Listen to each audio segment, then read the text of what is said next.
Miriam Meets on RTE Radio 1 with Miriam O'Callaghan. Hello there. My guests this morning have known each other for more than 40 years and are great friends. Just before Christmas, Cork-born actor and comedian Niall Toibin was awarded a Lifetime Achievement Award by the Irish Film and Television Academy. Father Brian Darcy was born in County Fermanagh. He entered religious life 50 years ago this year when he joined the Passionist Order at the Gran near Enniskillen. He's currently rector at the monastery there. Brian is known to a wider audience through his journalism and broadcasting. Some would describe him as an unofficial chaplain to the show business community. You've known each other for almost ever, have you, Neil? Well, a very long time, yeah. He was a constant visitor. Well, not a constant, but a frequent visitor to our house. And we fed him, because that's what you do when the priest arrives, you see. And as a matter of fact, one of the greatest stories we have is that when my grandson, Billy, was... one day I was on the phone and there was a knock came at the door and Billy was sort of prowling around under my feet and I opened the door with one hand and continued talking on the phone with the other, and Brian came in, and just at that moment Billy found a sixpence under the table, looked at it and without looking up just handed it over his shoulder to Father Darcy. And Brian said, "Oh my God, he has his cop done already. You find money, give it to the priest. That's what he's here for." And that is a true story. I remember it was a Sunday afternoon. I dropped in, and I hadn't seen yourself and Julie for a while, and I just dropped in. I was visiting Dublin. I'd left Mount Argus at that stage, and had spent about 10 years trying to put a roof and a walls and everything else on Mount Argus. And everywhere, everybody knew me as the beggar priest, And so he had his grandson brainwashed. When you see Darcy, give him money.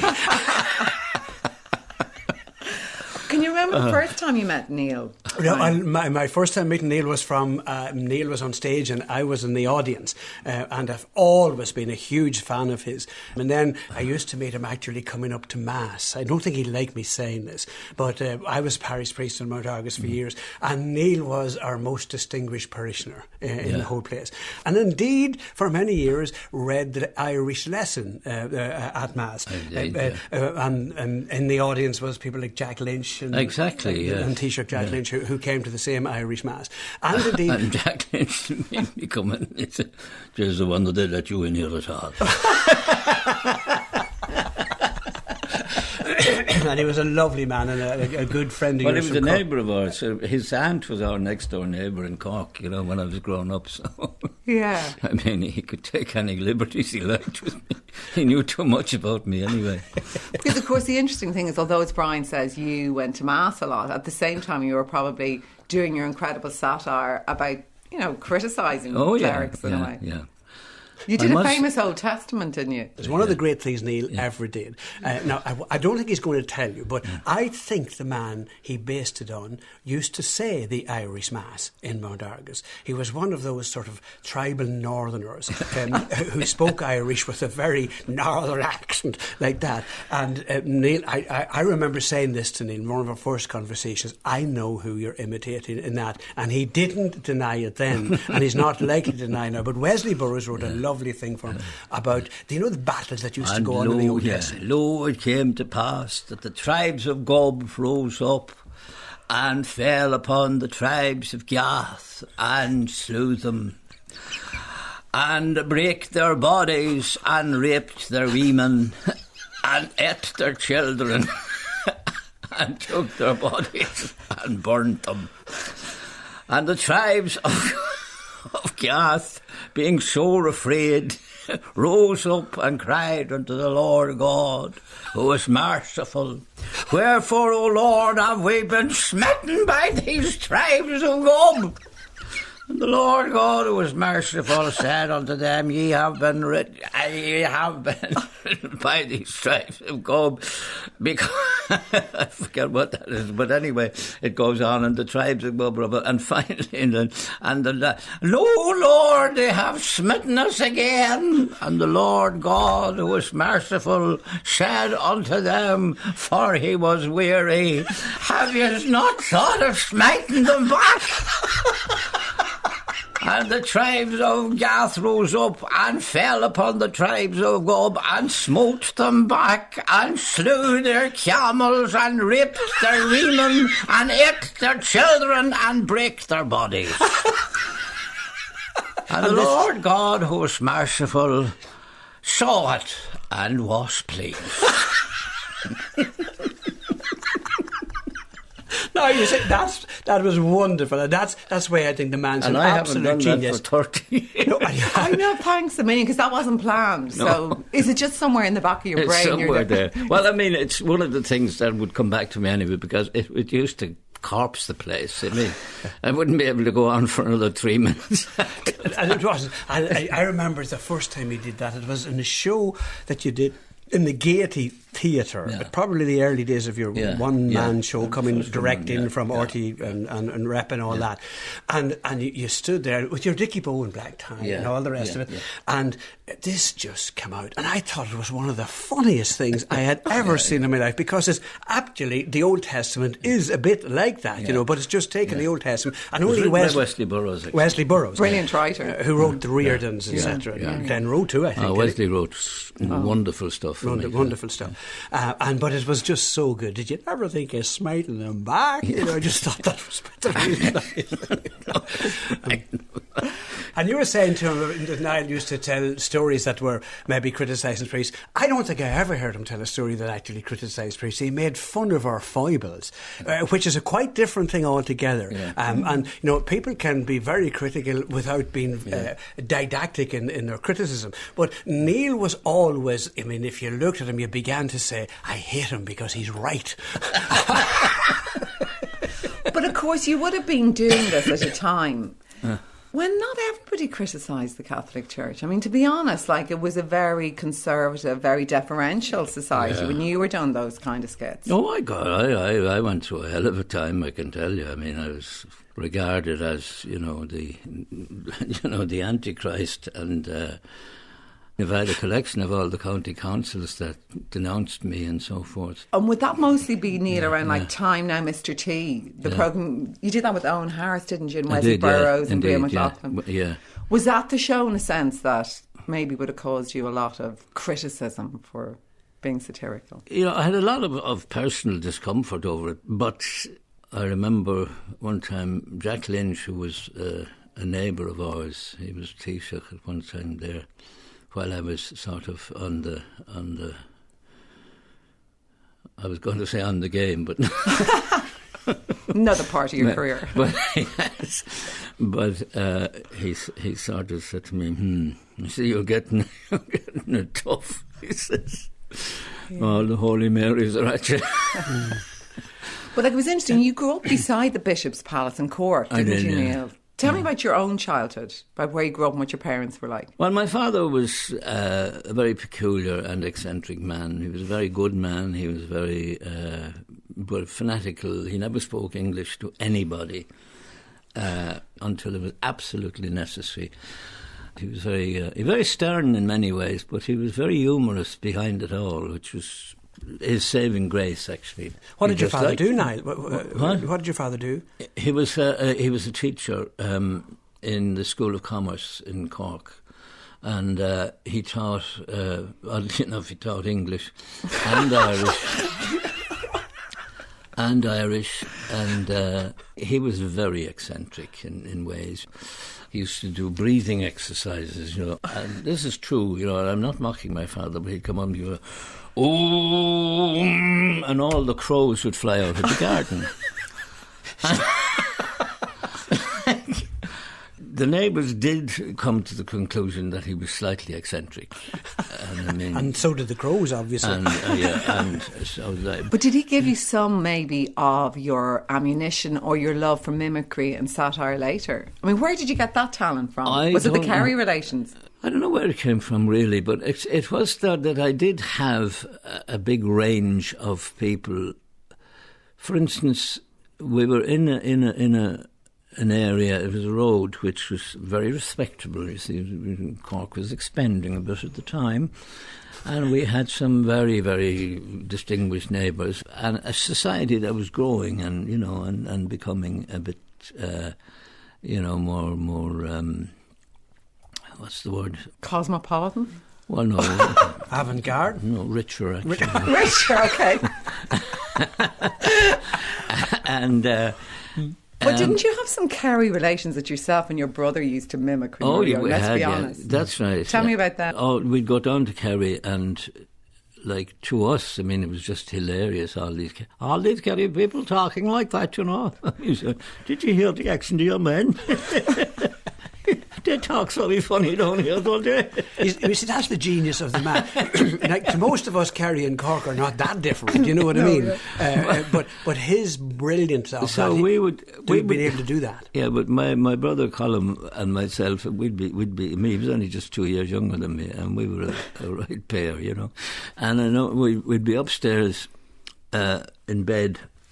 We'd be sent up to bed, and of course they'd be down in the kitchen, and the Kerry, and they'd all be down there, the neighbour, and they'd be talking about this, that, and the other thing, and all in those deep voices, and they'd all come up through the boards, of course, and we'd be listening to all this and falling round the place upstairs, mimicking our uncles and aunts and so on. One of the great things that Niall used to do too, and it was a classic example of the genius of the man. He did a little tour of the country, starting in his beloved Cavan, whom he made famous actually, and then he'd go right down to Clare, and then he'd go into the Midlands, and then he'd go to the Dublin man. But the one that I absolutely loved from him was the one that was, I think it was Galway, about the fly in the soup. Can you remember that one, Niall? And because it brings in the best of his Irish and the best of his mimicry. Oh yeah, the guy that's he is school teacher or school inspector, and he goes into Galway and the hotel, and he's agus ordin sé dinner agus so on. And he discovers there's a fly in the soup. So he said, Chasúr, Hash, Behan, and he points at the fly. Cadé, Behan, he points at the fly again. An Cilliog. An Cilliog. An Cilliog. You see, it's feminine. Oh, Lord, she's having a great eyesight.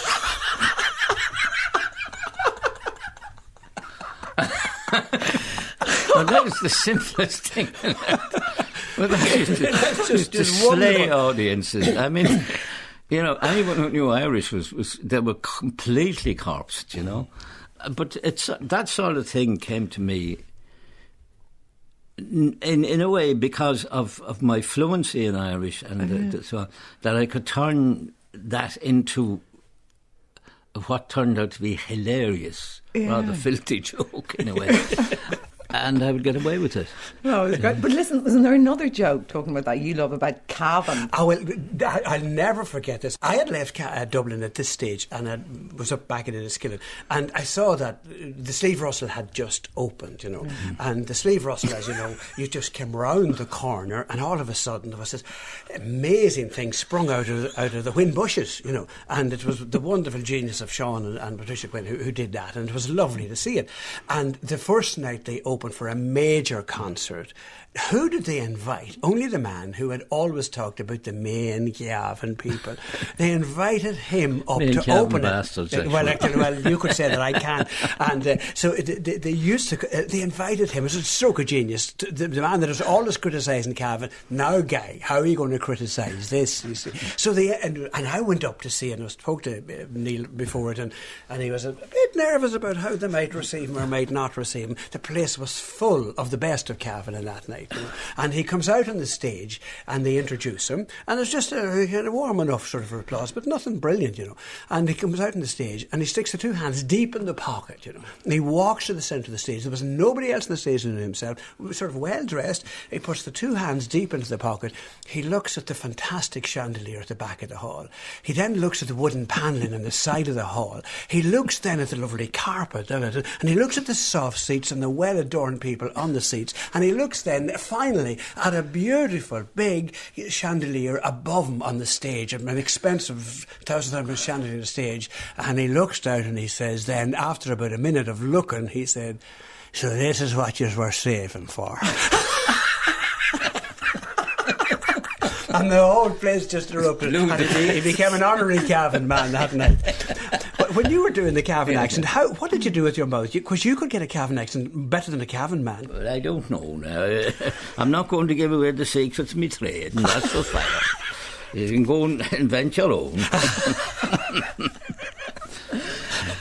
But look, to bring us into our first piece of music, Brian, how come you ended up, I suppose, it's not that you're a showbiz priest, but you ended up, I suppose, being a priest to a lot of people who were in show business? It began because I had a fascination with from the very earliest days.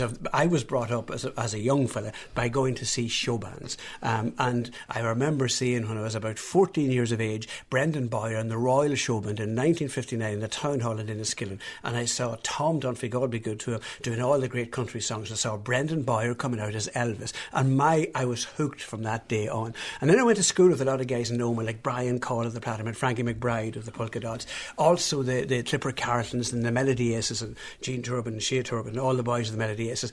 I knew them all. So when I came to Dublin then, and at about 18 years of age, as a young clerical student, dressed with a whole collar on me, had 4 vows: poverty, chastity, obedience, and a promise to devote my life to spreading the devotion to the Passion. And I had all these at 18.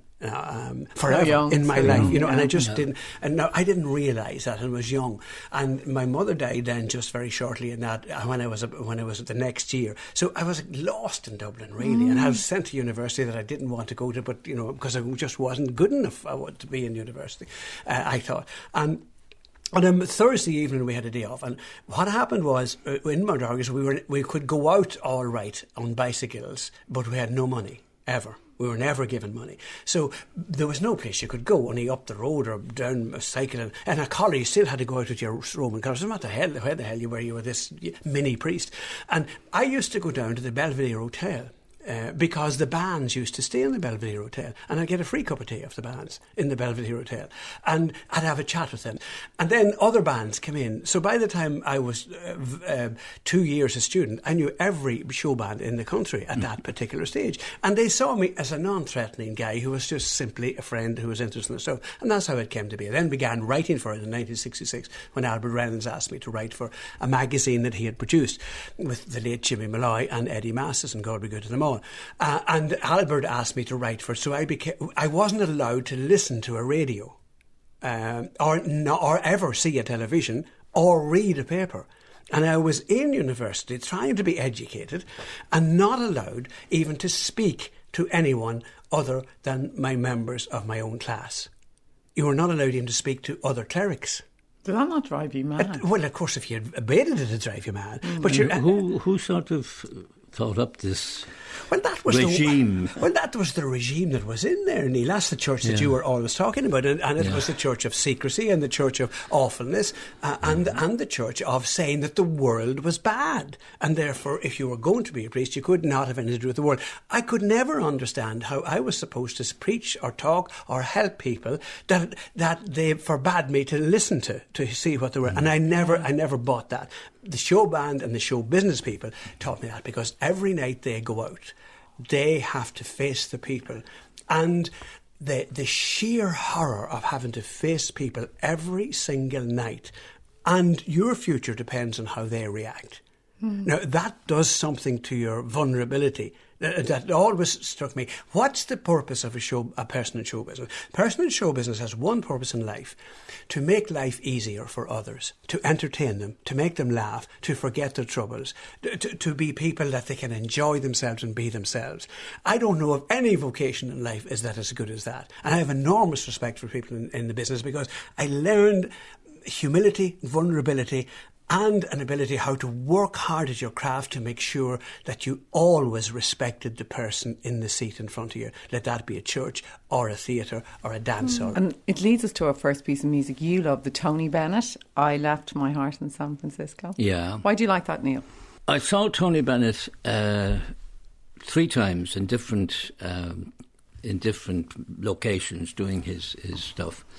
To me, he was the ultimate pro, and he absolutely loved pleasing people, and it was simple as that. The loveliness of Paris seems somehow sadly gay. The glory that was Rome is of another day. Tony Bennett there with that beautiful song, I Left My Heart in San Francisco. I suppose it's hard in your career, Niall, when you've done so much, to focus on one thing that some people may have thought you were the most brilliant at. But a lot of people talk about your Borstal Boy. For you, was that a very big moment, a very important part of your career? It was, yeah. It was very odd because I knew Brendan Behan very, very well. Brendan loved speaking Irish, and we used to talk in Irish to each other. He also liked to drink, and so did I. And we became, great sort of mates. And, for instance, I remember wonderful days with him. I remember Judy and myself, we weren't all that long married, and we were, on Patrick's Day, we decided to go to the races. And we went to Baldoyle on Patrick's Day, and we came down to queue for the bus. And who did we sit beside? Only Brendan and Beatrice. As the bus rolled out, he said, "Well, now we are approaching the racing area of Dublin City. This here, on the right-hand side, is Fairview Park, and you will see that there is only one tree in the middle of this park," which at the true time was true. And this tree is there because it is preserved, because it is a very historical tree, because it was there that Eamon de Valera and Maud Gon McBride met each other and danced around that tree singing "When the Red, Red Robin Comes bobbing along." This was the opening to the bus trip to Baldoyle races. And we were with him for the whole races. And he won a good bit of money, and he was up at the top of the stand in Baldoyle, roaring and giving tips and non-stop sort of commentaries for the day. And it was absolutely hilarious, and his energy was non-stop. So was it a big decision then for you to do Borstal Boy? Was it more difficult because you knew him so well or not? No, it was easier because it... well, anyway, as Tomás McConaughey said, well, look, he said, we're going to do it. And he said, the only one who can do it is you, and he said, it'll be all the better because, it's almost like having himself doing it, You actually looked like him, though, Neil. What? When you went on stage, you actually looked like him. Yeah. You walked like him. Yeah. Oh, well, he had everything down. It wasn't just the accent. The walk was the most important Yes. thing. He had a very distinctive walk, and I was able to do that. And once I walked on, anybody who knew him, when they saw the walk, they said, "Oh, Jesus." That's right. The walk was and then the voice was easy because it was very distinctive, and I wasn't able to get the voice right. That was easy enough. But what you see, once I had established the character with the walk, well, that was great. And the old triangle, when jingle jangle along the banks of the Royal Canal. Wow. Isn't that just... Do you see what I mean? Yeah. And every time I hear that song, I can think of nothing else. Yeah. Not actually Brendan Behan at all, but I can just think of the great Niall Toibin just standing on the stage and drawing tears from a stone, just singing the loneliness, even when he was singing it there, the loneliness in Behan's heart just comes across. And you got that, and very few people that I ever saw got that. Yeah. But he was also very sensitive, and he was very shy, you know. Is that why he drank so much? Why did you both drink so much at that time? Was that just a culture, or was it in your personalities? It was a culture, really, you know. I mean, everybody did it, you know. And there was very little else to do, to be honest, you know. I mean, the women would run away from you, so there was only the drink and go to confession, looking after your man. You gave up drink, though? Oh, so long ago. Yeah. Why did you give it up? Can you remember the moment when you decided? Well, there were hints from lots of people. No, I just realised that I had to, you know, that, you know, it's come to the end now because, I mean, I'm losing friends and, you know, I'm upsetting my wife. You know, I was breaking her heart as well, really, but anyway, it stopped. Wasn't there a famous train journey or something you took, and that was a moment almost? Coming back from Belfast, yes, I fell off the train and I had to be lifted up. I got a taxi and I never had a drink after that. Because I had to go into hospital for about 2 weeks. And I was lectured by doctors and so on. But anyway, I mean, I knew I had to stop. Very strong character, though, to be able to do that, isn't it, Brian? Like, to never drink since. Yeah. Amazing. And that was it. He just, and sobriety became more important for him than anything other than his family. And that's the Niall that I've known all my life. And he can act the drunk terrifically well, and he can drive people to drink terrifically well. He's also one of those wonderful people that I think, you know, I had an enormous. Doesn't get around to me sex life. That's a confessional, okay? But he was just you know, and he worked very hard, and his family meant everything to Niall as he was growing up, and he took great pride in them as he went along, and so did Judy. Judy was an absolutely lovely person. One of the nicest people I ever met was Judy. I had enormous time for Judy, and I know, Niall, that she thought absolutely the world of you. I love how you met. Tell the story about the first time you saw her. She came into the bathroom or something where That's you were in right, digs. yeah. Tell me that. I was staying in a digs in South Circular Road, and Mary Martin she was from the Midlands, and she was a very stern woman, took no bullshit from anybody. And there was a house full of women, but her son Eamon was a pal of mine, a drinking pal of mine, and I was looking for a change of residence, and I was single, obviously, at the time. And Eamon said, why don't you go into my ma's place, you see? And he says, it's a great place. He says, yes, there's about 50 women in there. So you'll have a great time. So anyway, to cut a long story short, I was there only a couple of nights when I was going out one night, and there were two girls in the door, and they were going out, and they said, where are you going? And I said, I'm going to the dogs, actually. Where? I said, Harold's Cross. That's a good idea. Can we go with you? And I said, of course.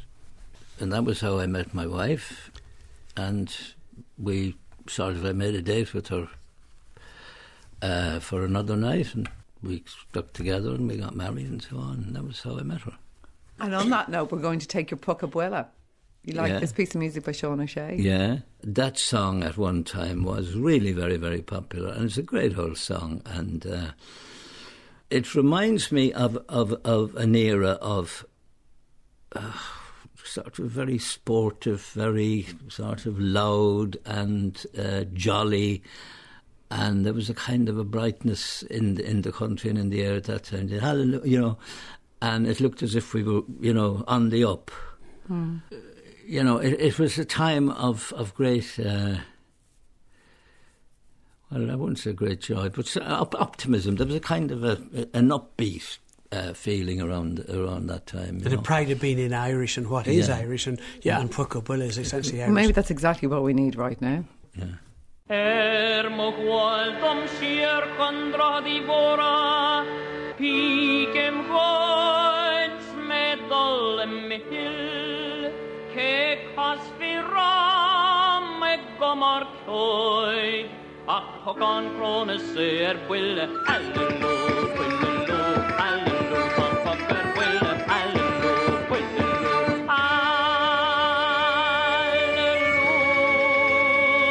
Hallelujah, Hallelujah, Buille. You're both laughing about the fact you're wearing a shirt the same colour. Purple. This is very good for radio, Miriam. But they're exactly the same shirts. Mauve, I would call mine. But they were. Well, this is purple because it's the only bit of purple I'm ever going to get with my that's reputation. For sure, yeah. Do you ever regret becoming a priest?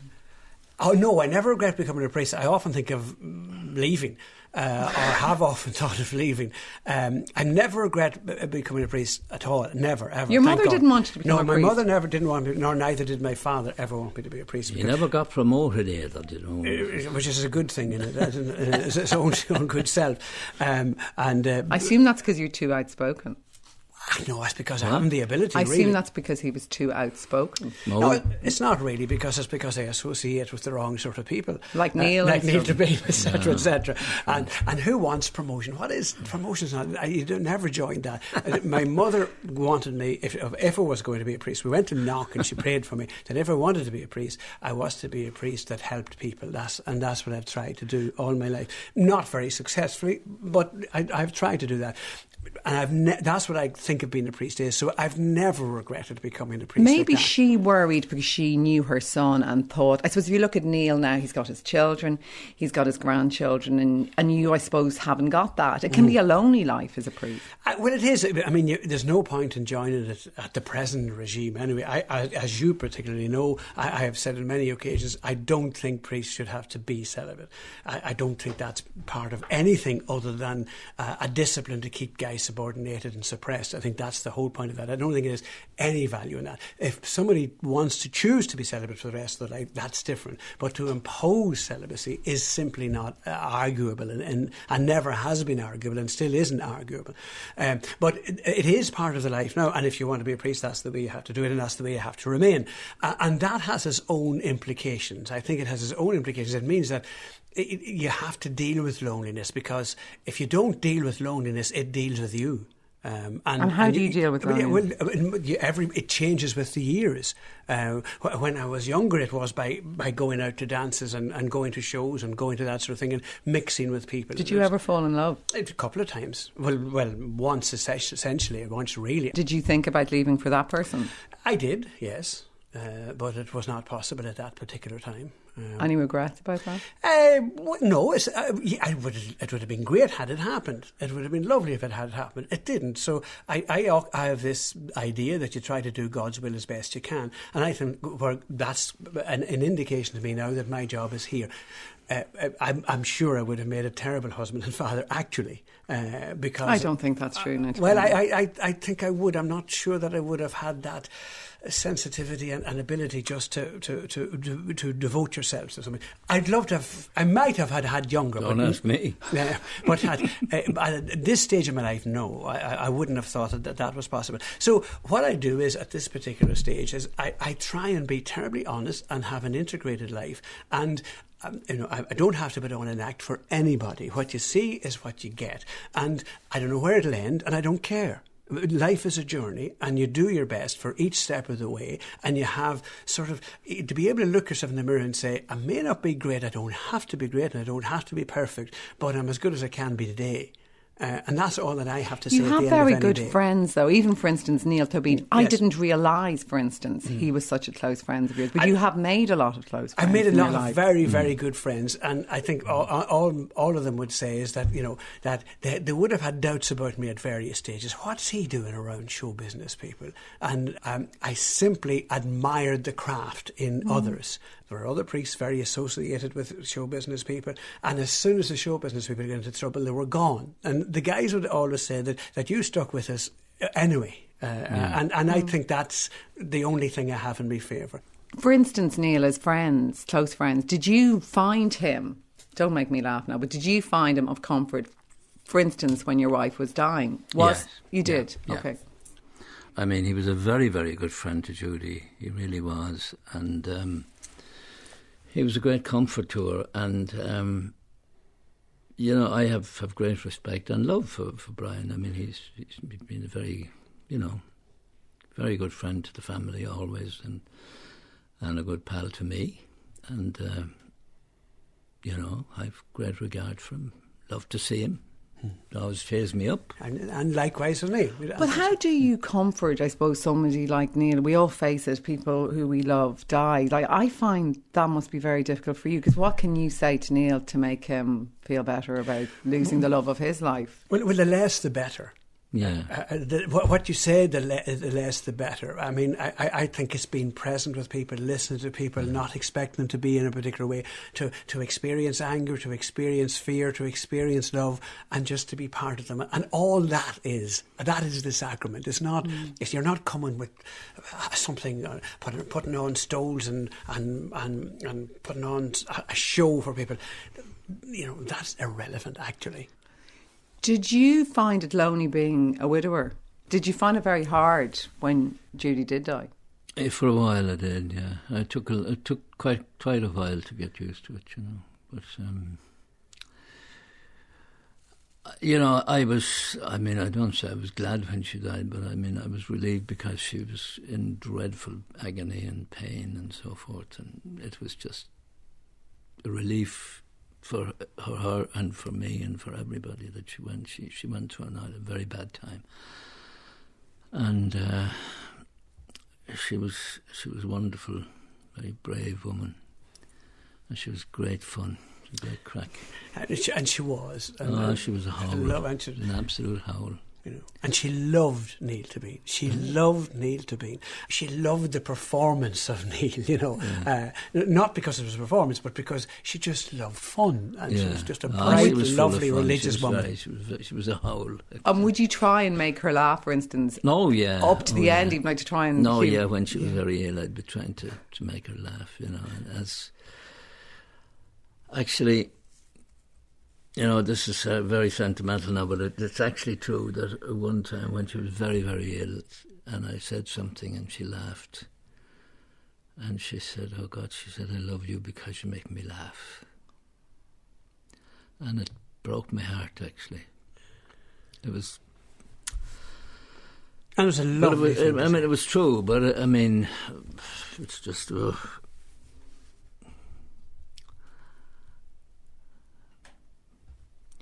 It was almost like sort of saying, "I'm going to be gone soon," you know. It was almost...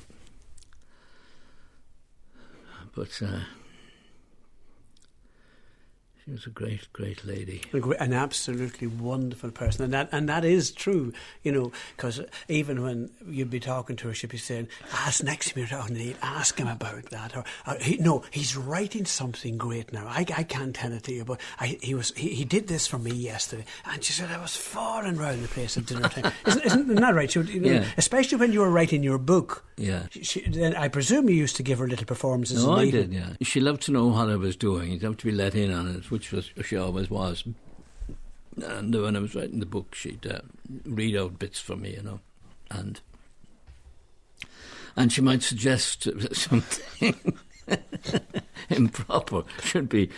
It should say about so-and-so, the old whore, you know. The pity you didn't have a go at him, you know, or something like that, you know. And she was a great lady to laugh. She laughed. And she loved the children, and she loved the grandchildren, and she was a real family woman, you know. She had the house lovely, and you know, there's always a roaring fire up in that lovely room on the right hand side and in the door. It was lovely, just a very welcoming home. Does your faith, did it get strengthened, or did it test it when, if you see somebody you love suffering, Niall? I think it strengthened it, yeah. It was a consolation.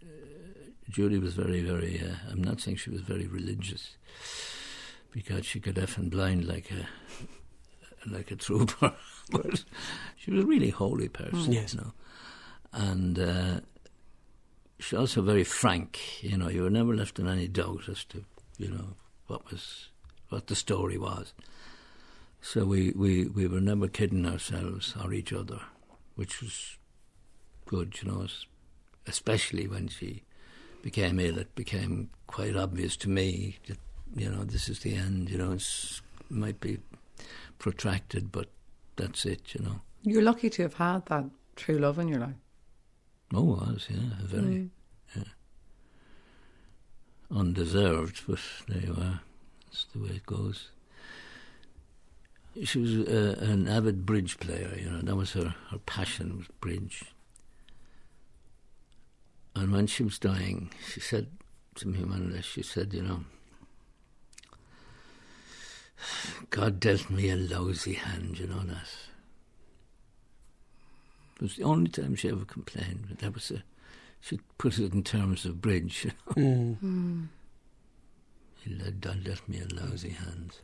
I was privileged to know her, but I also know that Niall was privileged to have somebody like Judy. But she adored the ground. Was she lucky to have Niall now? Is he as holy?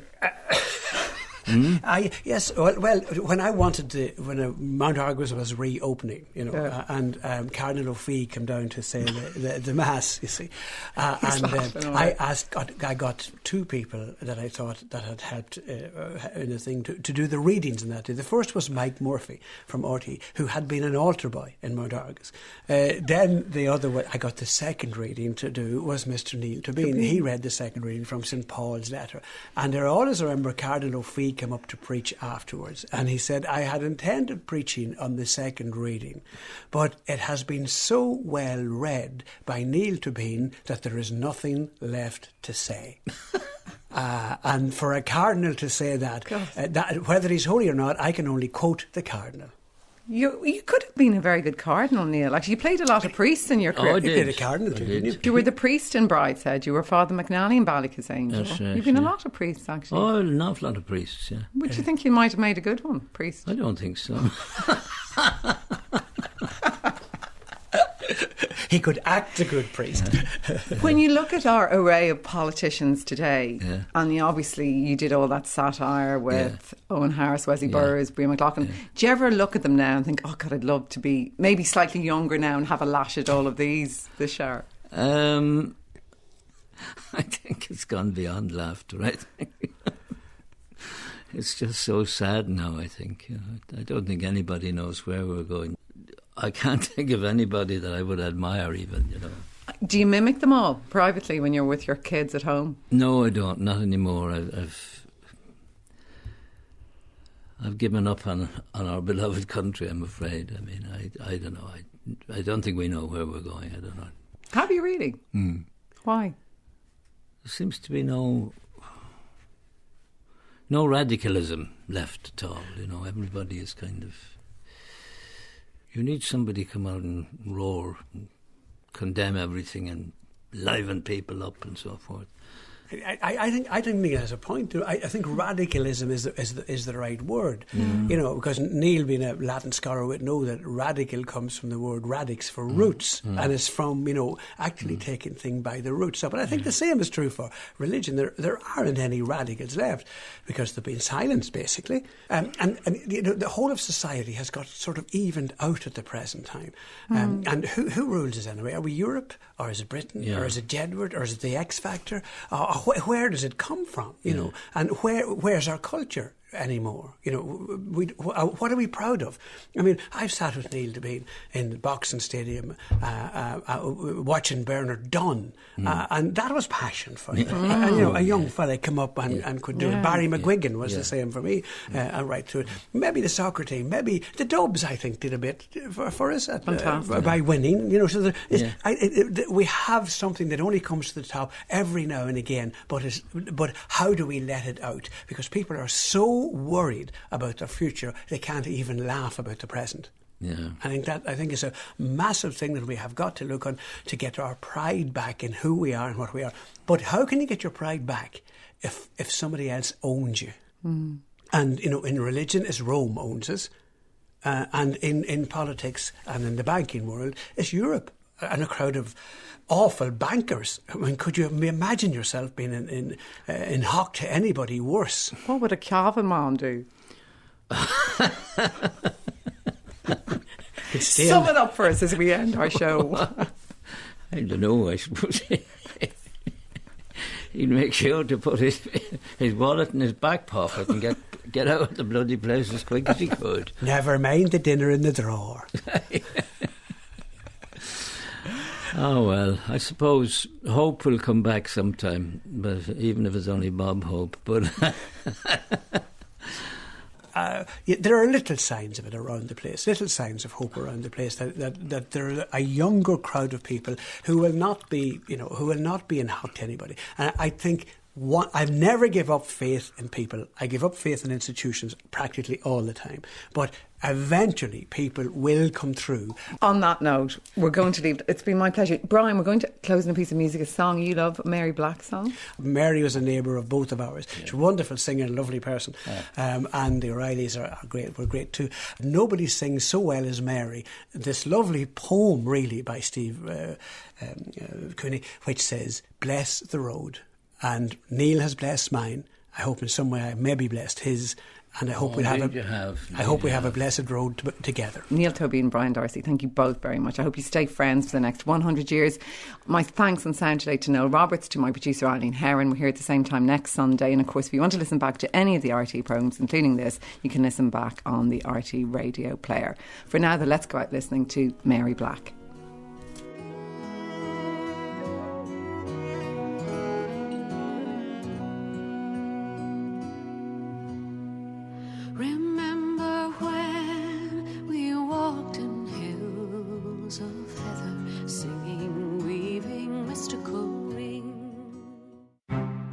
Miriam meets on RTE Radio 1 with Miriam O'Callaghan.